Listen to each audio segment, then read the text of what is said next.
Trip, game time.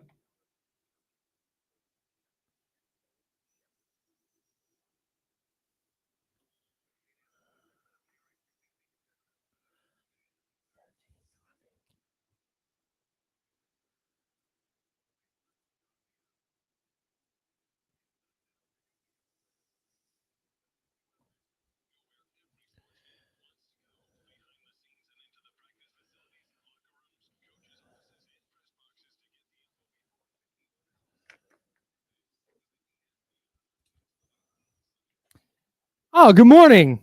Good morning. It's a Tuesday. It's Tuesday, January 21. James Ham there. I'm Kyle Madsen. Jiffy Lube Omnipresent. They sponsor the program. A big shout out to Jiffy Lube. In fact, shouting out Jiffy Lube is what we're going to do right now, sort of. So we have various insiders hoodies, right? Mm-hmm. We're the ones that D'Lo and KC had made and that are on their site. And then we have ones that Jiffy Lube made for a giveaway last year and then a giveaway this year. And we'll give you a code word for that giveaway in a bit if you want this exclusive insiders hoodie that you cannot buy and you can only win via this contest, or if you work here and you ask me and James / promotions if you can have one. So our promotions team is delightful. I love them all. I love when people say, I wore my insiders hoodie to this place, and someone was like, James and Kyle, love those guys. Our buddy Karosh, who works here in sales, does it. He's like every time he wears it. He's like, every time I wear it. Coffee shop. He went to a poker night, and there's just always somebody who's like, hey, James and Kyle loves it. And that's awesome. Like it is unbelievably humbling every single time that anyone cares enough about what you and I have to say to point out to somebody wearing the sweatshirt that like, I listen to them. That's sick. So I'm down at promotions today. I'm letting Jackie, who puts in the code word for you all at ESPN1320.com at the contest page. I was telling her the code word for today, and we are kind of chit-chatting about the game. And Megan, also in promotions, she goes, oh, hey, I have a story to tell you that's work-related. I wore my insiders hoodie to a party this weekend. And I'm like, oh, who listens? And she goes, yeah, it was a marketing party, and everybody just noticed the Jiffy Lube logo on the sleeve. Well, that's amazing. That's spectacular. That's a big shout out to Jiffy Lube. Just a hard left turn on what I was like getting ready to do the whole like, oh, that's so cool. Like, what's her name? Like, amazing. What's their names? We'll shout them out. Like, do that whole like that awkward thing because I don't know what to do in that moment. Like, this is the coolest thing anyone's ever said to me. I don't know how to respond. And instead, it was, yeah, people love the Jiffy Lube. Honestly. Well, those people out there at that marketing meeting, if they want to buy us stuff to give away on the air and pay us for it, we're in. We will do that. We're happy to do that. We will slap a logo on a sleeve of whatever. That's right. Shout out to Jiffy Lube, and a big salute to our promotion staff as well. They do such a great job. Speaking of doing a great job, the Kings are doing that right now. My Good goodness. segue. Holy no, thank you. I'm a professional. Man, starting, so there was the 22-23 season, and then the first 6 games of the playoffs. And then starting in Game 7 against the Warriors, through the first Doug Christie game in LA, now feels like a weird bender. Because now the way the team is playing, the energy they play with, the just general vibe of the team, Keon Ellis, immaculate vibes, right? Like it all feels very 22-23, not necessarily from an aesthetic standpoint, but from just like a oh hey, they're back.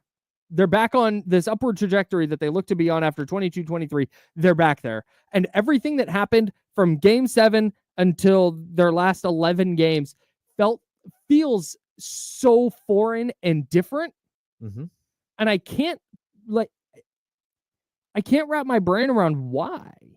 Is it literally just because they've won 9 of their last 11? Yeah, I think it's going to be one of the great mysteries what happened to this team. It's so weird. It is weird how they just lost their way and then found their way again. And to be honest, Kyle, not everybody's found their way, right? And it doesn't matter. The team itself, the soul of the team, has found its way. Yeah. And it's really an interesting thing to watch because it's like, hey, they aren't firing on all cylinders. They still have guys who are missing shots all over the place. Yeah. They still have guys who aren't having great games, and it doesn't matter. Right. I mean, I guess you get away with that when you play Washington. Sure, you get, but when you play Houston or when you play Boston and you're missing De'Aaron Fox playing Boston, it does, like, you still go out there and beat them. That's really impressive. That's why it's insane. Mm-hmm. We can't just point to, oh, well, and Keegan's shooting it better. Don't get me wrong, but it's not like he's shooting 80% on 10 threes a game. It's not like De'Aaron Fox is suddenly averaging 35. Even the Wizards game. You said, you mentioned beating the Wizards is not some great feat. They have still yet to lose a game by one possession, by the way. But even the Wizards game, I kept waiting for that moment where it went in danger. That moment of, uh-oh. And it was just a methodical beatdown. Mm-hmm. There was never, oh man, they let go of the rope for a minute. Oh man, they needed that 50-50 ball went their way. They got lucky on that. Nope. Just kept cruising along. Didn't take the team lightly. Just beat the hell out of them. Okay, next one. The mindset shift is just, I don't want to say baffling because we knew it was there. It's largely the same group of players from the 22-23 season. Mm-hmm. Certainly the same key players. And I can't wait to see where this goes, because I can't wait for whatever this season has in store, whether it's a play-in exit or an NBA championship. Whatever the end of the season has in store, I can't wait to find out what people think happened. Yeah, I mean, again, I think a lot of times, though, when you get into these situations, you have no idea how you got there and you have no idea how you got out of it. Mm-hmm. And all I know is it feels like, again, Doug Christie has got like a torch and he's walking through a dark area and the team is following him. And he's leading them right out of the dark area. And I don't know how else, like we've talked about different types of, metaphors here, like what's happening here. We're big on metaphors. But it's, for me, even meta fives. Like, I don't know how it's working, because it is the same group of players and they still have the same holes and you still see the same deficiencies. It's just that they don't matter. And so I know that positivity can do that for a group, and watching Doug work is like a master's class in positivity. Even he was asked about Kevin Huerter this weekend and like said, hey, look, Kevin's part of this thing. We're pulling for Kevin. We expect him to go out there and make shots. We're just going to keep putting our arm around him, and we know he's doing the work, and we'll try to get him through this. And it's kind of funny, but it's almost every player. People are like, hey, look at De'Aaron Fox had an off night. He goes, he had an off night. He had 12 assists. He's like, he was leading the entire team without having to score. That's not an off night. It's just not a heavy scoring night. Right. And so there are all of these things that, he's able to turn a phrase very quickly when it comes to somebody not living up to their productivity for whether it's a night or whether it's half the season. He just has a way of like making it feel like it's okay and it's positive. And it's like it's a gift to have that. But it seems to be working for some reason. It's like, is that it? Is that all it was? I can't. Like, I get that it's, and again, we have to see where this goes. Yep. Because maybe they finish a couple of games above 500 and they're out in the first playing game, and we suddenly feel a lot different about the future of the team. But right now, where we sit on January 21 with the information that we have, I can't fathom that it was just because, like you said, changing head coaches mid-season doesn't usually work. No. That is the sign that, hey, there's a larger problem here. Coach is it's much easier to replace a coach than it is an entire front office or anything else. So coach is going to go first, and then we'll kind of see where it goes. It doesn't turn into a 9-2 across 11 game stretch immediately. Never. And I mean, like, I've watched one coach after another walk in and say, This whole home losing thing is ridiculous. I can't believe this is happening. How do you not win on your home court? And like everybody says it. Like Alvin Gentry, like pounding on the table, so angry that they were embarrassing themselves in front of their home crowd. The Kings are 6-0 under Doug Christie. Like at home. They haven't lost yet at home. And they went from 6 games under 500 to back to 500 at home in a 6-game stretch. Insane. It's absolutely wild. And you're sitting there like, okay, how come no one else, we talked about this, Kyle, in the past. I thought that there are 2 ways that the Kings could get way better. Mm-hmm. Even last year, coming into the season, what are the 2 ways the Kings can get better? They can get better defensively. Yep. Because they were horrible defensively in the 2022-23 season and just happened to win. And the other way is that they could win more games at home. If this team could win 30 games at home, they're a 50-something win team. Mm-hmm. They can't even win 30 games at home right now because of their first 31 games. That's crazy. They can't get to that. They can't get to the 30 win mark. So they're 14-14, and I think that's what they are, something like that. Man. I think the best they can get is 28 wins, 29 wins. Man. So it's such a struggle to watch a team lose at home because that's where you should find success, especially with a great crowd like this. Somehow Doug walks in the door and says, "We're not losing at home anymore. This is my city, and you're not going to lose here." And sure enough, there they are. Like, all right, well, I guess we're not allowed to lose at home. It's like, where was that? Like early this season when they were losing to bad teams all over the place. Man, I don't think Mike Brown is a bad basketball coach, but whatever he was doing, whatever he was selling, whatever he was saying just wasn't hitting. And whatever buttons Doug started pushing emotionally or from a practice schedule standpoint or whatever it is, man, we putting Doug in the coach of the year conversation? Oh, wow. Well, if this keeps up. If they get to a top 4 seed, you have to. You have to at least consider it. It has to be. I know Jamal Mosley's done an incredible job in Orlando, and what Kenny Atkinson has done in Cleveland has been remarkable too. Yep. But you get this team that was firing its coach 30 games into the year to a 4 seed in the West. I don't think the NBA coaches are going to vote for that, but that's okay. I'll tell you, there's a moment years ago, my second season covering the team, when came out of the lockout, and during the lockout, the Kings had Paul Westphal go out and he would do basketball 101 clinics at like local gyms. Like they had a giant whiteboard and he would sit there, he'd map out. He had a booklet. Everyone got all these pages. Fans are literally learning the game from Paul Westphal. They got about, 15 games into the season. I don't even think it was that. I think it was 9 games into the season. And they fired Paul. But they fired Paul he decided on a Sunday to release something to the press that just demolished DeMarcus Cousins. Called him the most unprofessional, it was a long, page long of just grievances against a young player who would not, under any circumstance, fall in line and be part of a team, right? Oof. It was bad. And so, there's some weirdness that goes on here where, again, he had handed that to management, and management okayed it for it to go out to the press and all this stuff.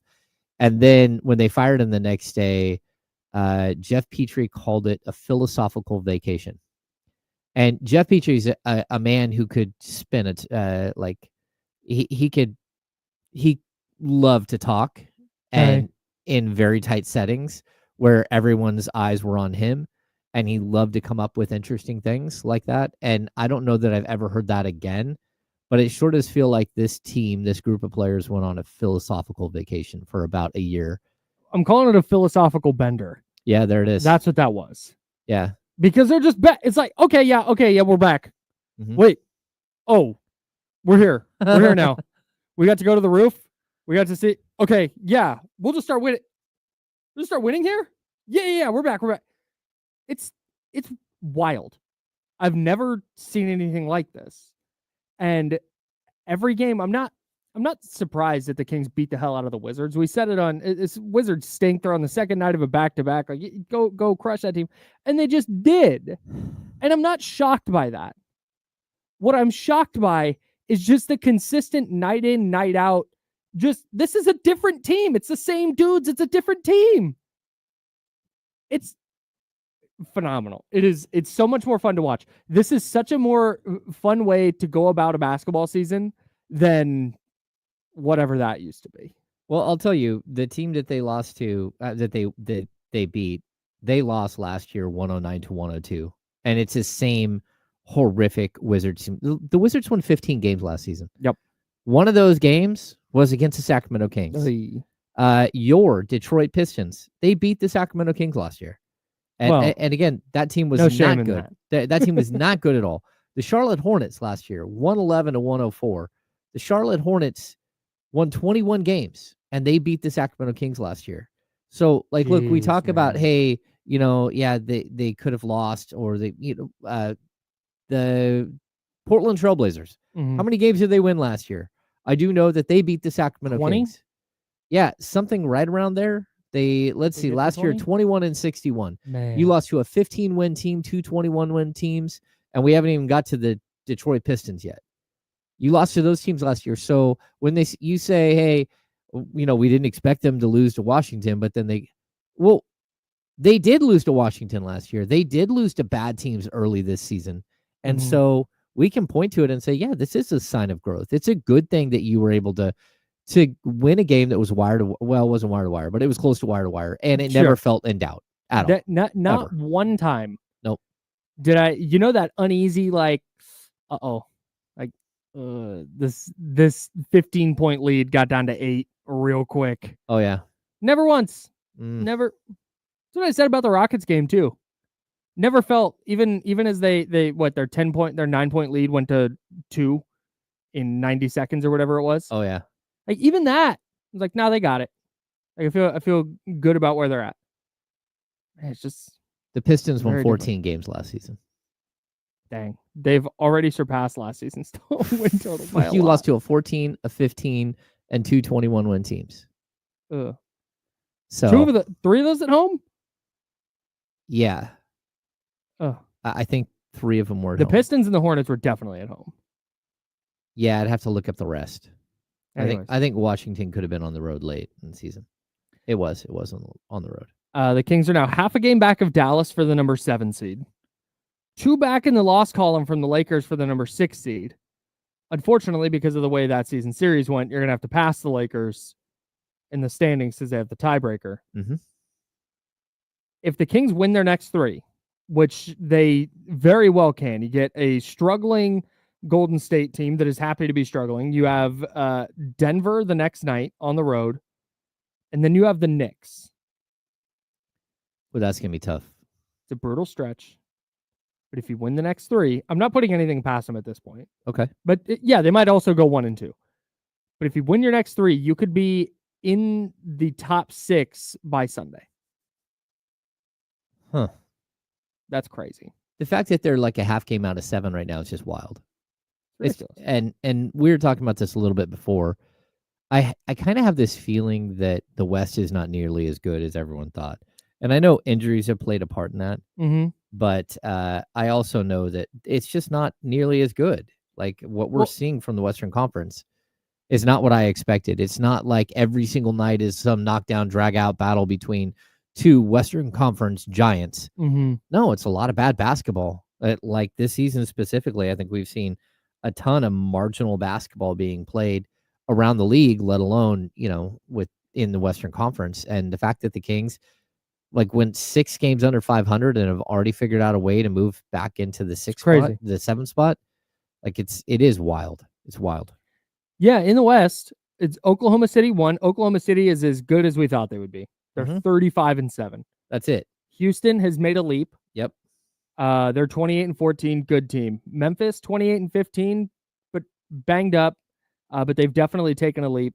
But then Denver's good, but not this inevitable machine that they were.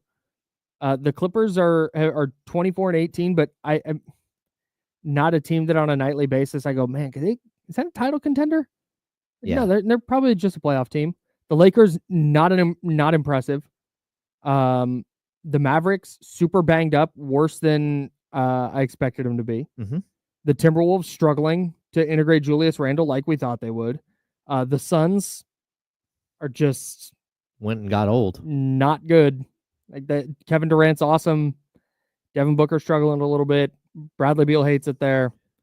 Golden State regressed a lot. San Antonio is better, but not taking a leap. Like there's just New Orleans is 20 games under 500 after beating the Kings 6 times last year. I don't know why our friends in the chatty house are telling us the Eagle is playing on 1320 right now. I'm sorry, what? I don't know what that means. 96.9, the Eagle is on 1320 at the moment. I'm just saying, and that's what they're saying in the chatty house. Okay, let me make sure. What do you think about all of those teams, James? Who is underperforming in the West? Do you answer that question while I take a look and make sure I have this right? Okay. Yeah, I'm like, look, when you're looking at Western Conference teams for me, I mean, they're the only team that's like fully, well, there's two teams that are overperforming, and that is the Houston Rockets and the Memphis Grizzlies. And I think that those teams are totally overperforming, and they've come out of nowhere to be where they are in the standings. That doesn't mean that they can't continue that. I would just like when the games start getting a lot more difficult in the next couple of months, I expect them to take a bit of a slide. I don't think Memphis is anywhere near the 28-15 record that they're currently pacing at. Denver is a team that I think we all thought would be in the top 3-4 teams. We just didn't think that they're really a title contender anymore, but that's okay. It's like they've had their run, and we're kind of seeing the back end of it. It feels like a little bit. We're seeing how far Nikola Jokic can carry a basketball team. Yeah. Well, and that is a team that just kept losing pieces, and you kept having guys fill in, and they don't look that much different. And it's like, yeah, but they are different. And the fact that they're no longer on the bench to help out hurts this team. And so I think, we've seen like sort of the standard with what happens when a team gets really good, and then the like 3-4 years once they start to decline. But then again, with Denver, they lose to Boston by 12. Then they beat the Clippers by 23. They beat the hell out of the Nets. They beat the Mavs by 11 and then 19 on consecutive nights or consecutive games, Sunday and then Tuesday. They lose by 20 to the Rockets, but then they beat the Heat by 20 on the road, and they beat the Magic by 13 on the road. Like, they're scary, but not this top 3 seed, I think that a lot of people thought they would be going into the year. Yeah, man, I don't know if it's injury stuff. I don't know if it's like, is Minnesota as easy as, you swapped out Karl Anthony Towns for Julius Randle and Dante DiVincenzo and you got worse? Yeah, it's wild. And now Dante DiVincenzo's out long term. Yeah, man. He got hurt. That's yeah. It's kind of how it goes. I wouldn't like, there's not a team in the West that, should the Kings make the postseason, that I look at it and I'm like, man, that's the team you want to play.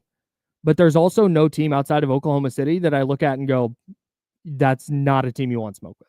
Well, that's the deal. It's Oklahoma City, and it's just 2 through 9 all feel very, it's a gettable conference, man. No, I totally agree. I should say it's a climbable conference. I don't want to get out. I don't want to get over my skis with expectations and be like, well, I don't know why in the West you couldn't just make the conference finals.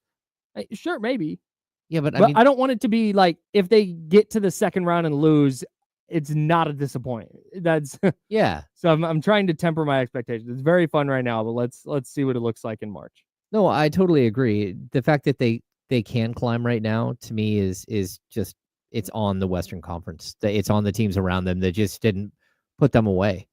And now you're seeing, where the Kings have an opportunity. Now, they also have, you said it, they have a game against the Golden State Warriors tomorrow, followed by a back-to-back in Denver. So people know that Denver back-to-back, especially when you're going to Denver, is one of the worst in the league, because there's a couple of things going against you. Number one, the hotel is an hour away from the airport. Number two, there's usually inclement weather. Number three, you lose an hour in the time zone switch. So if you're playing in Sacramento tomorrow night, you're not going to get on the plane until almost midnight. It's a like 2.5, 3 hour flight. You get to Denver, you lose an hour, you have an hour bus ride. Next thing you know, it's 4:00 in the morning. And so that's how you kick off a road trip, and that's not going to be simple.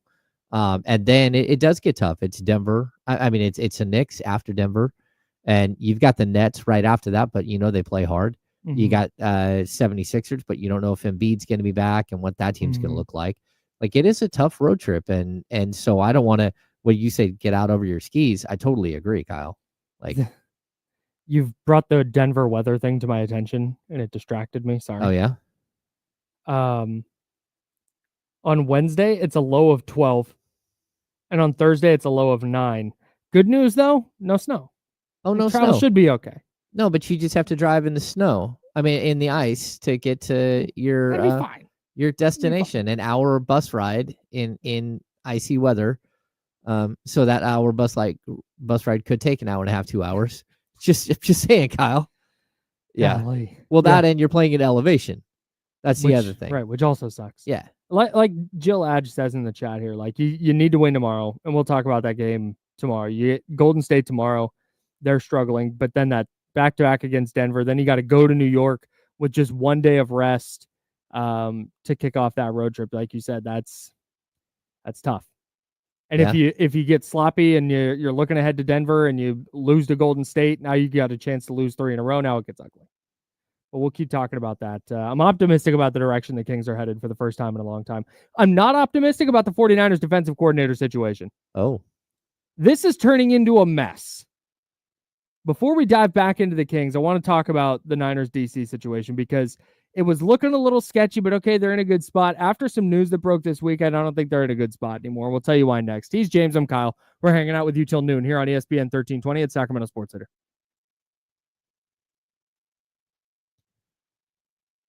Everything all right over there? We're clear. All right. Yeah, engineering said we're good. Okay. Somebody hit the wrong button somewhere. Apparently.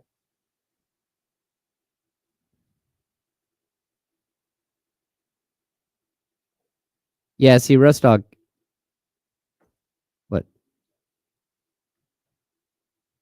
Fine. Everything's good. There are hotels near the court. The court is not near the airport. That's the problem.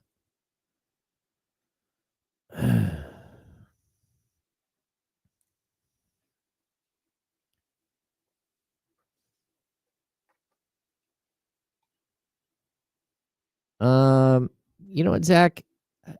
Like, we're going to talk about this a little bit in the show, but not this specifically. Kevin's trade value is like any good player in the league it makes money, right?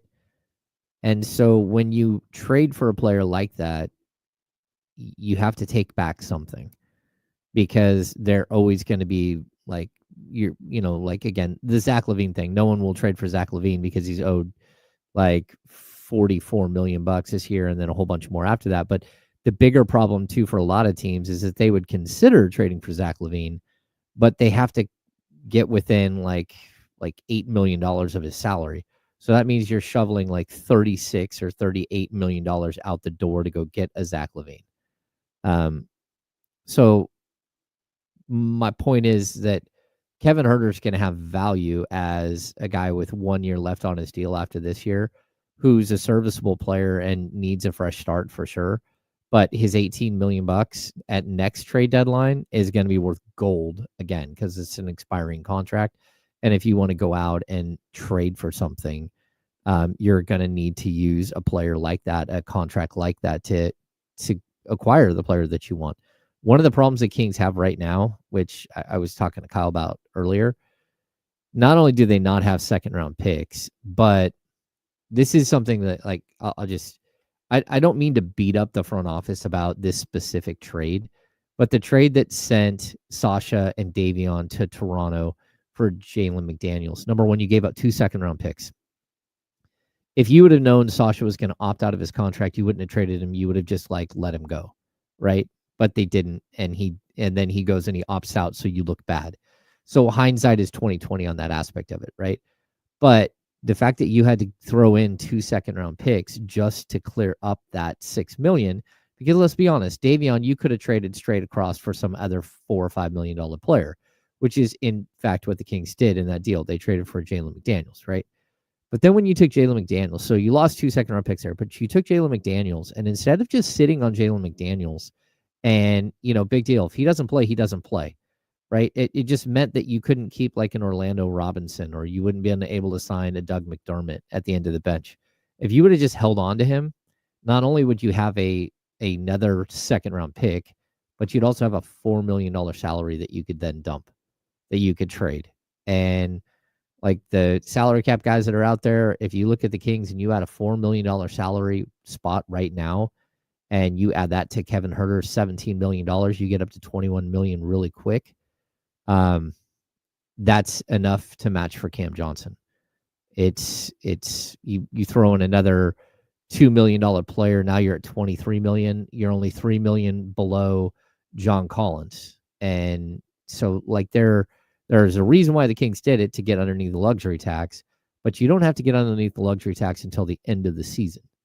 So I would have rather right now had a $4 million player in Jalen McDaniels that I could go trade and a second-round pick than to not have either of those things.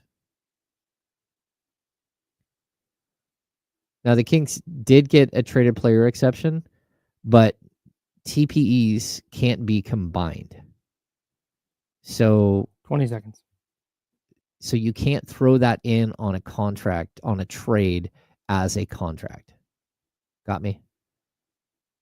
It's more complicated than that, but. All right, here we go.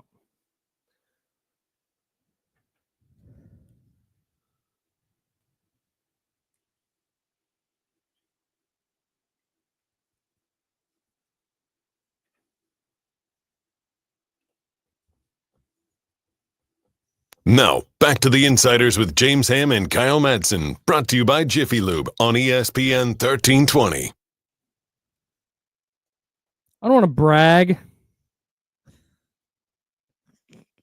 but I won a lineup on Underdog this weekend. It was a really big deal for me. Thank you. Yeah, thank you. Thank you. Yeah, I'd gone 0-10. Ooh. Do you know how hard it is to lose 10 consecutive lineups with Underdog's Pick'em game? Yeah, because even when I was playing all the time last year, I could, do enough 6 picks that eventually I would win one. You just run into one, right? Yeah. I was doing 3 and 4 thinking, all right, and I do the flex play, so I can lose one and I can still win some money. Nope. Consistently losing 2 out of 3. Yeah. Hard to do. Really hard to do. But this weekend with Underdog's Pick'em game, you pick higher or lower on at least 2 player stats. Super easy. I got on the board. On Sunday, I had Kyron Williams higher than 2.5 receptions. He did not get there for the Rams, but had an easy one. Puka Nacua higher than half a reception on the first drive. That hit. It looked like it wasn't going to, because it looked like the Rams are going to go 3 and out. And there was a low completion to Tyler Higbee, their tight end. It was called incomplete. Bang. Sean McVay got my back, though. Reviewed that. It's a catch. Drive goes on. Puka Nacua grabs a couple of receptions. So that was a winner. Then I had Jalen Hurts higher than 41.5 rushing yards. He had a 44-yard rushing touchdown to open the scoring. Bang. Nailed that one. And then Saquon Barkley higher than 18.5 for his longest rush. Yeah, 62-yard touchdown, 78-yard touchdown. Took care of that. I got 3 out of 4. I won some money and had a great time doing it. You can play along with me on the Underdog app. Sign up now with promo code KyleM and deposit now to get up to $1,000 in bonus cash instantly. That's promo code KyleM. Must be 18 plus and present in a state where Underdog Fantasy operates.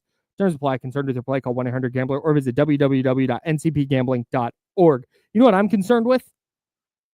The 49ers defensive coordinator situation. Yeah, that's not great. I want to talk Kings trade stuff, but what San Francisco has done, they have fired I have to get to this first. They've fired defensive coordinators in back-to-back years, which is not what you want to do. Not what you want, as the kids say. Mm-hmm. Kyle Shanahan says looking for continuity, looking for a veteran defensive coordinator, because they don't want to bring in somebody who's never been a defensive coordinator before, where you now have to go through the growing pains that Nick Sorensen went through. Mm-hmm. So want an experienced defensive coordinator, and they want somebody to build continuity because the defensive players don't love that there's a new coordinator every year, so they want to build that continuity.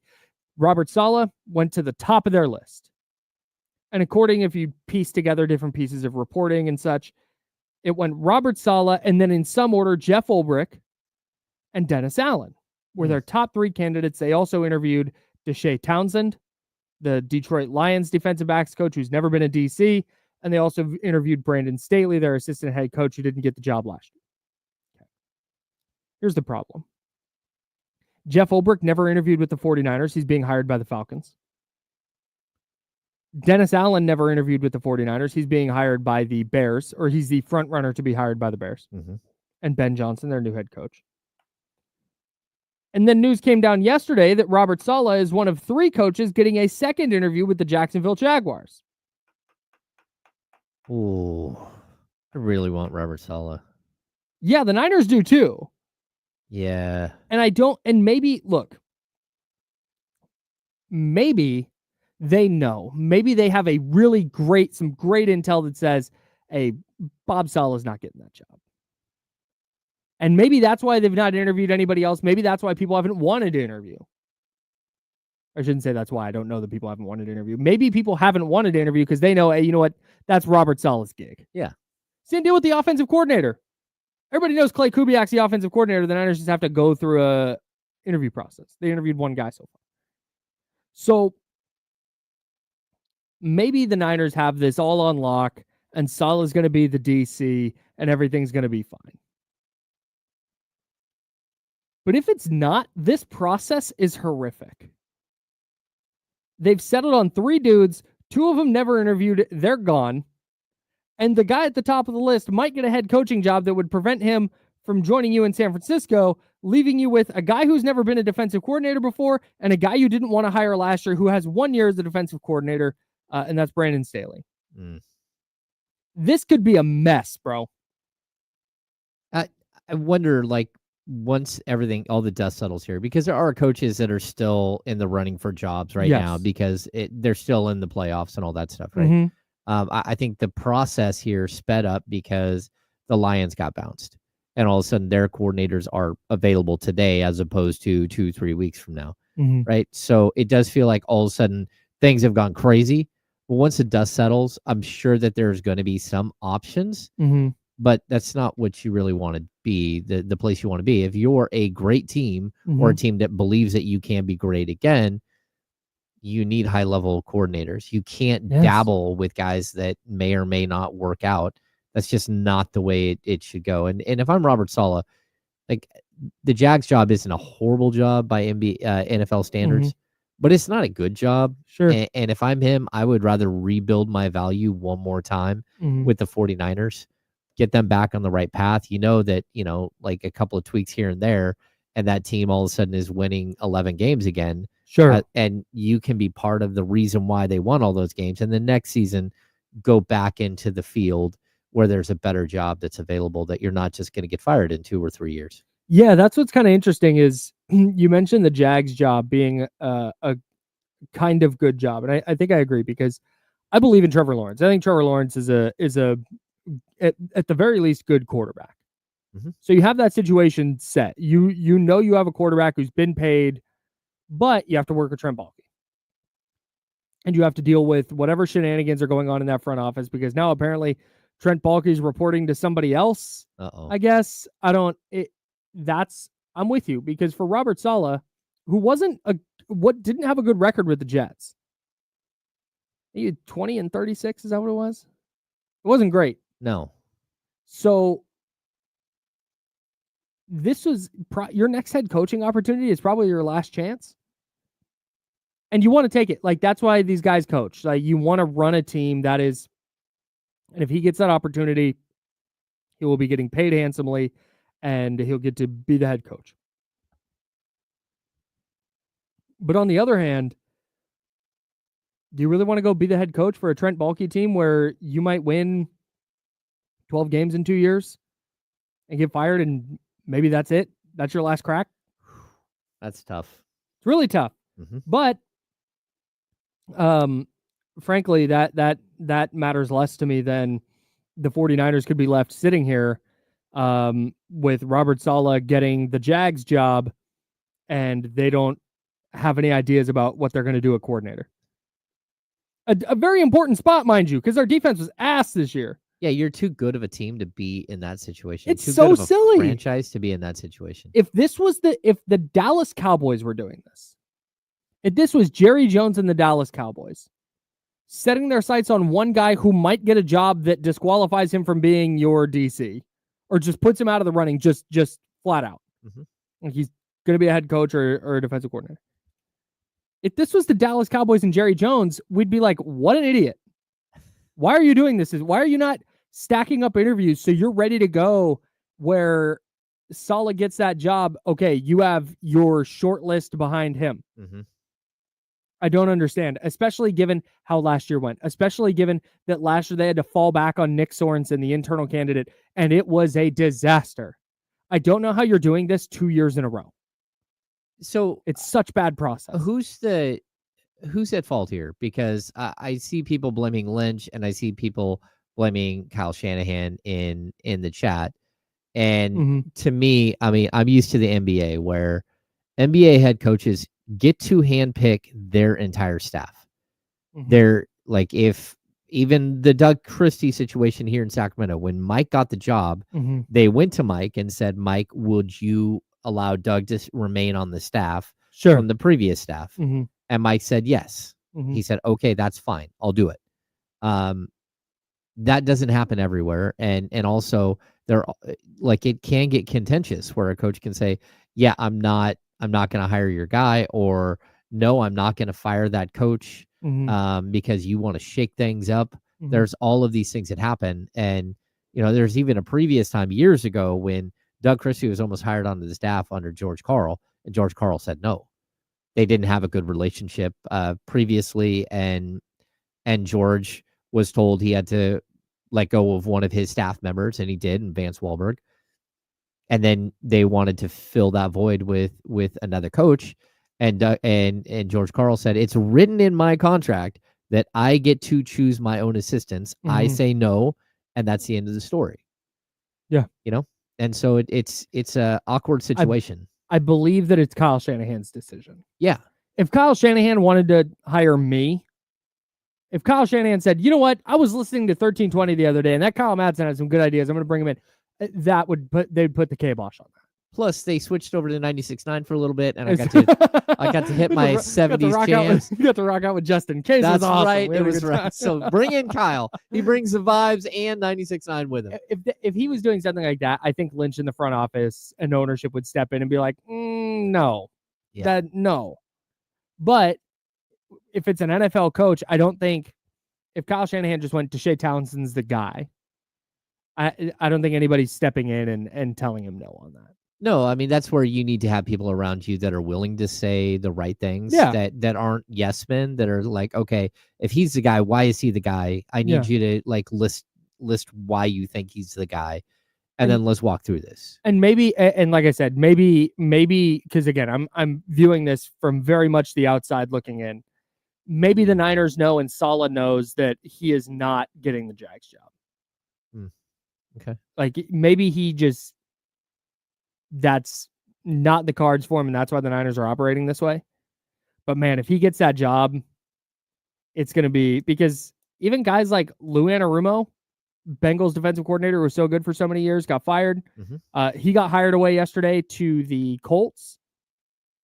It's like, man, yeah, you're running out of coaches that check all the boxes of experience and previous success and running your scheme and all this other stuff. It's dicey, man. It's very, very dicey. And it's something I'm keeping a very close eye on because this could determine a lot of what happens to the 49ers next season. Yeah. I mean, it's huge. I mean, the 49ers have, without Saleh and without, who is their next coordinator, the head coach for DeMeco Ryans. Yeah, DeMeco Ryans. They have struggled on that side of the ball. I mean, it's very clear that coaching flat out did help, and it was impactful. And, you know, like, you should probably settle in on a guy. And it's tough because when you have success as a franchise, you you get your coordinator stolen all the time. Right. And that's why you're in this situation right now. That's why, Mm-hmm. Saleh was head coach with the Jets, and, McDaniel's head coach with the Dolphins. Mm-hmm. Like, you just keep getting your coordinators, they go and get bigger and better jobs. Clint Kubiak, the Saints offensive coordinator. You've got Bobby Slowick, the Texans offensive coordinator. They're everywhere. Yeah. So to that point, just expanding on it, and we've talked about this before, but as important as finding a defensive coordinator is finding somebody internally that you want to groom to be your next DC. Yeah. Somebody who's around, who knows the team, who knows the scheme, who knows the players. That, let's say Robert Saleh gets hired. Let's go to that world. Robert Saleh gets hired. The Niners win 11 games next year. They make another deep playoff run. Their defense is top 5. Robert Saleh is right back at the top of the coaching market. Yep. And he's very likely getting hired. You can't then go, oh shoot, another certain. Like, no, you need to, like with DeMeco Ryans. They knew DeMeco Ryans was like, man, he's in every meeting. He's taking notes. This guy is working towards being a defensive coordinator. And when Robert Saleh left, they said, no problem. Here goes DeMeco. The heir apparent. Yes. And they knew that from the moment Bob Saleh got an interview. They went, DeMeco Ryans is the guy. If he gets his job, DeMeco Ryans stepping in. They got to find that guy. I don't know if they have him. They might not. But that has to be the next step, along with finding their next defensive coordinator. So we'll be keeping a very close eye on the head coaching carousel because it could have a dramatic impact on San Francisco. All right. That's James. I'm Kyle. We're the Insiders. We're sponsored by Jiffy Lube. We're hanging out with you until noon. I watched so much football this weekend. It was great. Yeah. I want to go through each of the divisional playoff games with you. Okay. Because we didn't do a show yesterday for Martin Luther King Jr. Day. So I would like to go through these now. Okay. The Chiefs beat the Texans. I don't buy the NFL conspiracy theories. I don't. Like, I don't want to get into why. I just don't. Okay. I also thought all the stuff about like the league favors Mahomes and the Chiefs. I also think that's silly. Like, no, they're just a really good team, man. Like, the rest can make a call here or there, but it just doesn't track right. It got really hard during that game on Saturday to talk around the people who were like, look, they very clearly want Patrick Mahomes and Travis Kelce to win. Look at these calls. A couple of those roughing the passer calls, there was the roughing the passer on Will Anderson, where he pushed Patrick Mahomes down. They said there was contact to the head. I never saw an angle that showed that, but they throw the flag on that. And then the one where Mahomes is scrambling around and then in the middle of the field just falls down, never gets hit, by the way, and they just toss a 15-yard penalty out there. Yeah. That was tough, man. And again, not that I believe that the NFL said, hey, make sure that, but when people want to make that argument, it was really hard to look at Saturday's game and go, well, no, let's relax. Because that was not how it went. I would say, though, that like even the play where he slid out of nowhere, right? He went down and the two guys flew over the top. There was contact, but there's also, they made contact with each other. Yes. Like it looked like helmets hit. Yes. And you could see a way in which they would call like helmet to helmet contact. And you would like it for roughing a running back, a runner. But the problem is that he is a runner in that situation. He had gone past the line of scrimmage. Yes. And so officially he can be hit. And if he wants to slide, that's fine. But he didn't slide in any regular way.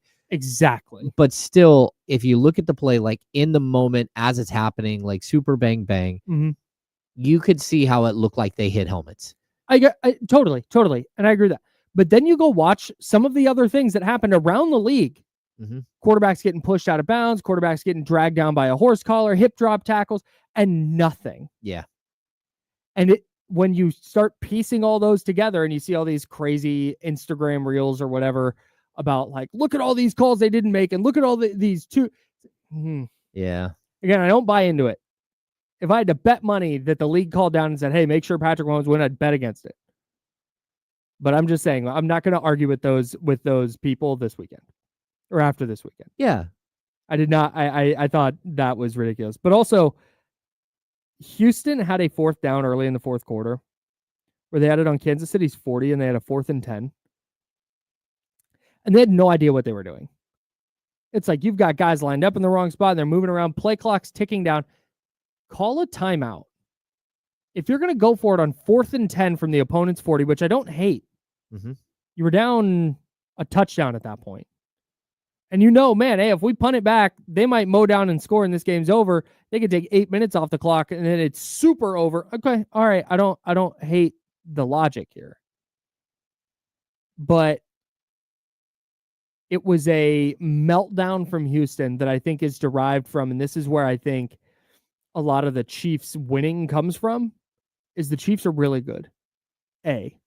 B, you get into situations like this where teams do things they would not normally do because they're trying to overcome the Chiefs. And so the Texans got into this 4th and 10 where that's not a typical spot. 4th and 10, even on the opponent's 40, you're not going for it. That's a lot. But they decide, okay, we have to go. And now there's panic because they've not repped this. They don't know exactly what they're doing. You got to call a timeout there. You have to stop the clock and go, if we're running this play, we need to make sure we're doing it exactly right. And CJ Stroud takes a 16-yard sack, and that was ostensibly the ball game. Yeah. But I think that's more what happens with Kansas City is teams get not scared, but teams get out of their element. Teams think we can't beat Kansas City doing what we normally do. We have to go above and beyond our normal game script or something we would do normally in this situation, and it throws teams off. And I think that's part of the reason that the Chiefs have been so successful. Yeah, I think it is. And to be honest with you, Kyle, I think when you walk into a game against the Chiefs, you feel like you have to throw a perfect game. And you don't. Because like 3 years ago, yeah, you had to throw a perfect game against the Chiefs. But the way the Chiefs have gone like the last couple of years, they're beatable. Nobody does beat them. Yeah. But it always feels like someone is trying to take a home run swing. Yep. When just a solid base hit would do. 1,000%. Just start stacking up the base hits and you'll get the run in. But I don't get it. Because it happened too many times this season. I mean, they lose one game, right? Did they end up with 2 losses at the end? 2, yeah, because they got blown out by the Broncos. Yeah, at the last game of the season, right? So 15-2. 15-2. But you can also see that like so many games this season, they're like you take the Niners stats and their stats, you put them next to them for a lot of the season.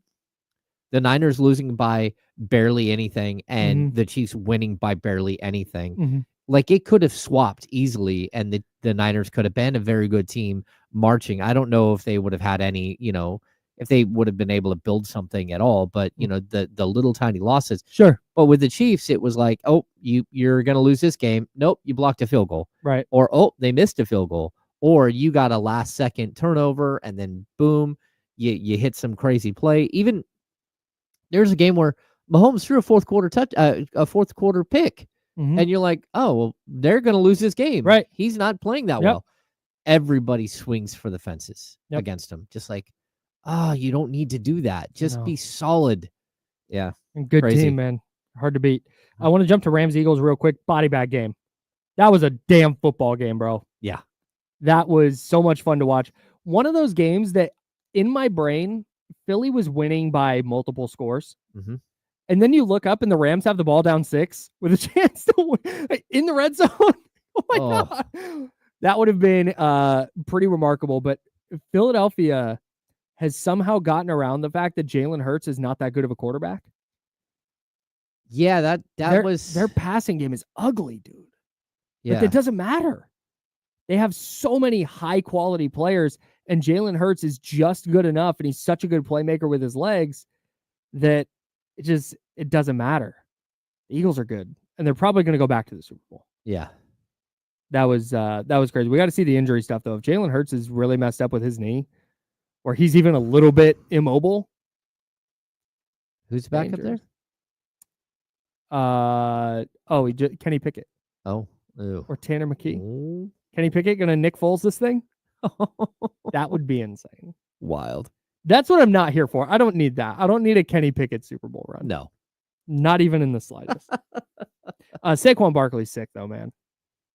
He's so good. he's just the maximized version of you watch when Saquon Barkley signed with the Eagles. It's like, oh man, Saquon might be back. This could be tough. And it's just the best possible version of whatever that is. Mm-hmm. I think we got the same thing out of Derrick Henry. Good point. He just didn't have the same caliber of playoff game. Although he wasn't bad. It's just like you can't match the 200 yards Saquon drops. When you have 140 yards worth of touchdown runs between the 78 and 62 yarders. When it's all said and done and they accumulate his entire stats for the season, it's going to be like 2,700 yards total. It's going to be ridiculous. Yeah, just absolutely wild. He's been so good. Shout out to running backs. Yeah, got some good. Pay those guys. Pay those guys. Got some good RBs in the conference championship games. We got to talk about Ravens, Bills, and Lamar Jackson because the discourse has gotten off the rails again. And then Commanders, Lions. What an insane football game. Absolutely wild. And I have so many thoughts about the Commanders and about the Lions and about rookie quarterbacks and everything going on with that game. The Commanders going on to win by 2 touchdowns. Oh, and did I say Jared Goff? You got to talk about Jared Goff too. Tons to get into there. A big takeaway from the NFC divisional round or the NFL divisional round. For me, the NFL sometimes is not as difficult as we try to make it. Sometimes it comes down to stats like this. The winning teams in the divisional round committed 0 turnovers. The losing teams committed 10. Houston was the only team to lose and not commit multiple turnovers. Sometimes it's that easy, dude. Simple. Don't give the ball away. In games where the margins are going to be thin, giving the ball away can kill you. Yep. And that's it. That's what it comes down to. Yeah, maybe you don't just like set the ball down on the ground while you're scrambling away from a mess. And maybe don't have Jamison Williams trying to throw a pass late again. I don't know. Yeah. It's kind of insane. Also, offensive lines matter. Yes. Turns out having a good offensive line can get you places. It does matter, Kyle. Hopefully the 49ers are taking notes. All right. Tons of Kings trade rumors are out there. And they're starting to churn in the way that makes me think there's actual legs and not just us talking. We'll talk about that next in the second hour. Plus some more NFL divisional round and mad props to Jesse Tapia. We've got to revisit it. Tough week for us. It's going to be okay, though. We'll talk about all that in the second hour. He's James. I'm Kyle. We're the Insider, sponsored by Jiffy Lube. This is ESPN 1320 and Sacramento Sports.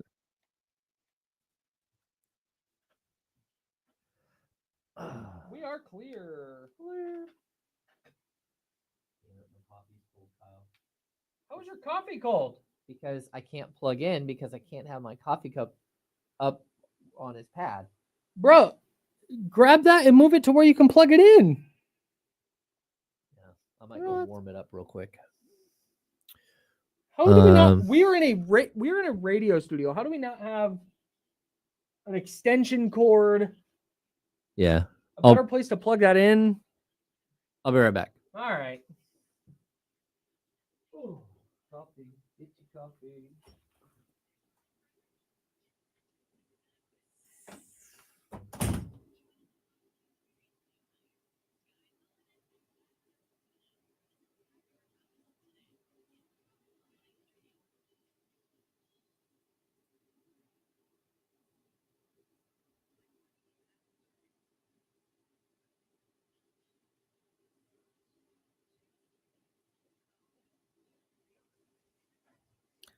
Oh. Hey, y'all. This is a great point. This is a really good point. No matter what deal that is, it's going to feel like the Kings got fleeced. I agree.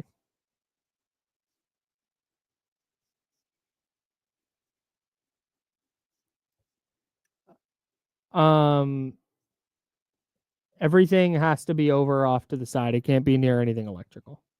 I think it's a fine rule. It makes sense. A lot of radio stations don't let you have any food or beverage in the studio at all, like full stop. So we're lucky. What's up, Drew?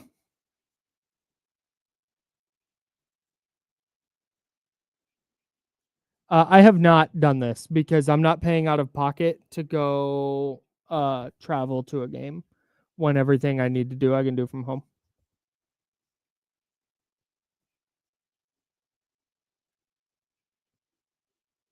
Of cities I've been to that the NFL plays in, though, I love Philly. I'm a big fan of Philadelphia. Granted, I was only there like 36 hours, but I had an incredible time.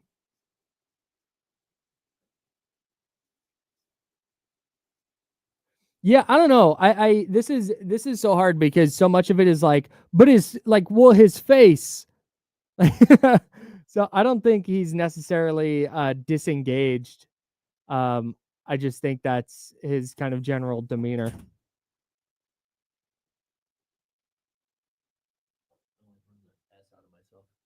Don't love that. I think they'll be better next year. Their schedule. So they had the hardest strength of schedule in the league this year. The Niners did. If you use this year's records to calculate next year's strength of schedule, they have the easiest strength of schedule. Oh. And granted, there will be teams that are better. Yeah. But their schedule should lighten up pretty significantly. And if they get healthy and make a couple of the changes I think they're aiming to make in the offseason, just on the in the trenches, I think they'll be better. Yeah, this is just it. If De'Aaron Fox was just not doing anything, it'd be one thing. But I don't, like I said, I think it's just kind of his demeanor. He's not like a. It's like when a NFL coach is really stoic on the sideline. People are like, he needs to show more fire. Like, no, you don't. That's not true. So this is a good joke, Blake.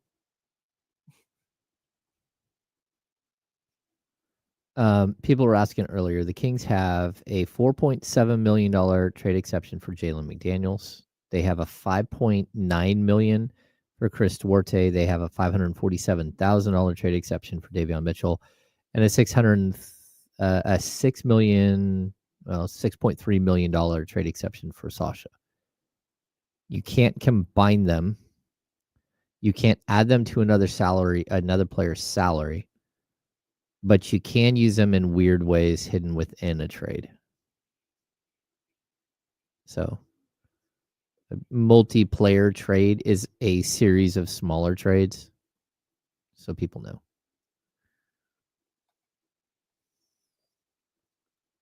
Uh-oh. Huh. Here we go.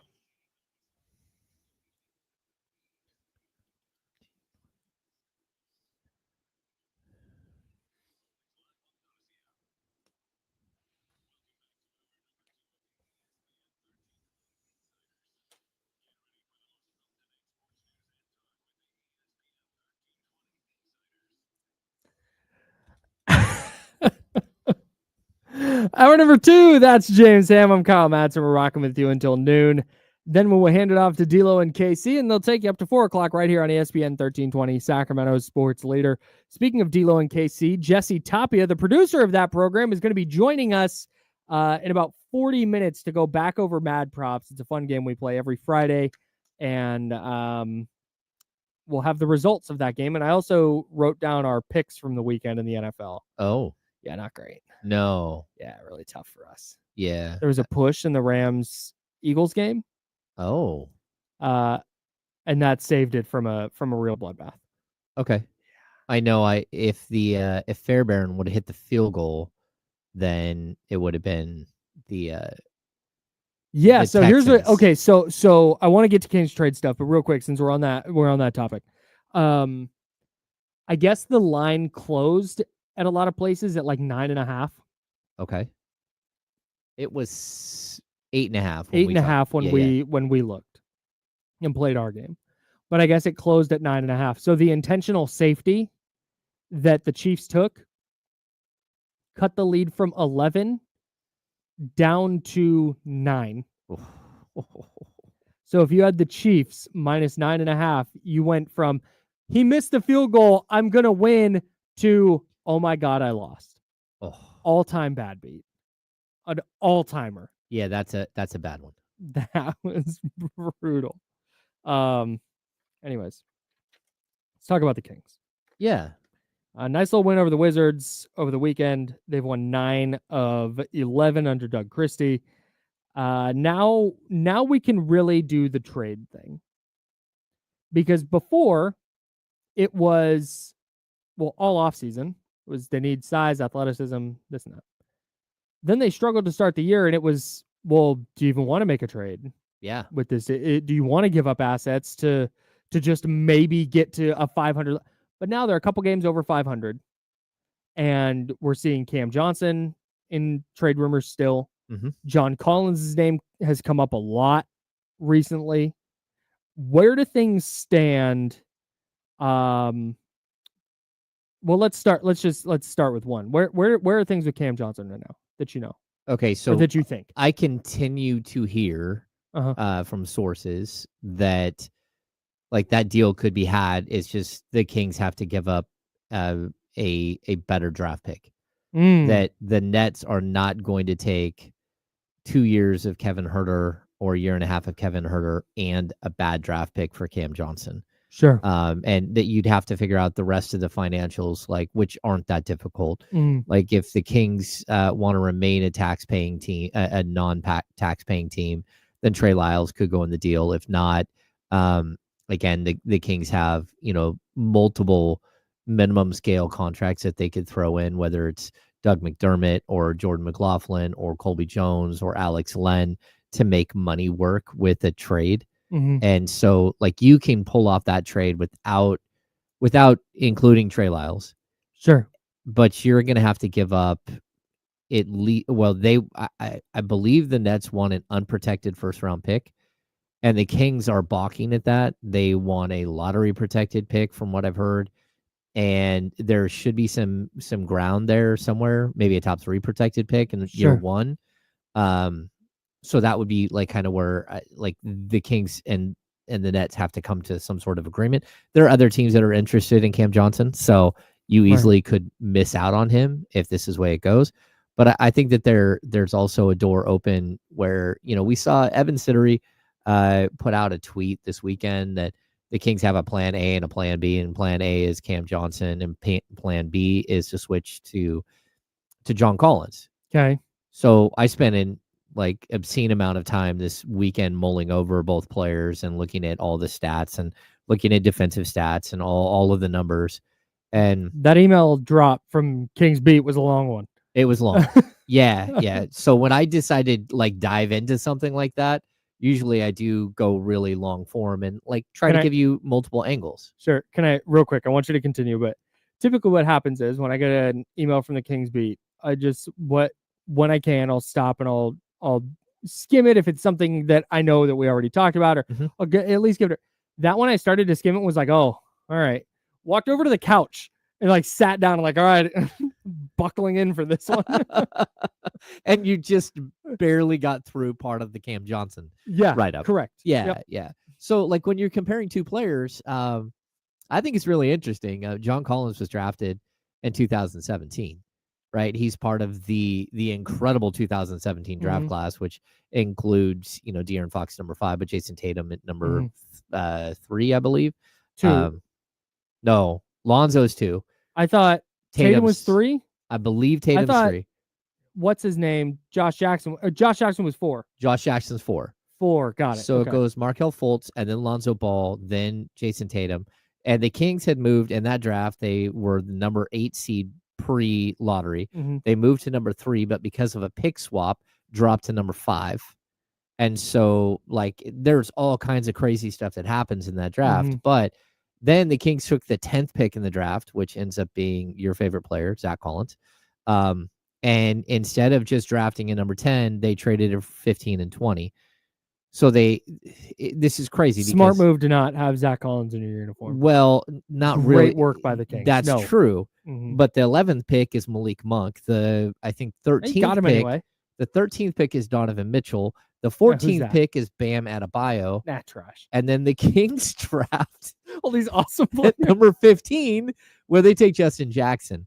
Well, you keep going in that draft, and number 19 is John Collins.